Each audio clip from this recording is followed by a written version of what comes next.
Today we're going to make a crushed daikon and we will put this kind of sauce after.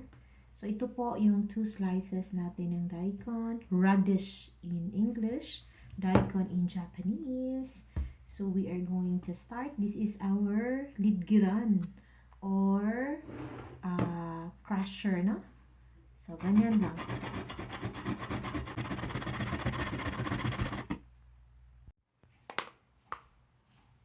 Ayan na po ang ating crushed radish.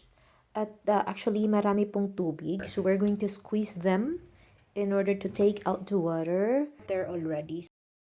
Time we will add na the ajipon pala to. Ajipon. Ang tawag ng sauce na to. Okay. So, just, on top. Like that. And then, it's now ready to serve. Yan lang po, a Japanese style way of crushing the radish. Thank you for watching. So yan na po ang ating dinner for today. Nabe, Japanese winter soup, and the crushed radish. So let's eat, guys. Yan po ang ating orange fruits of the day. Andito pa sa kabila.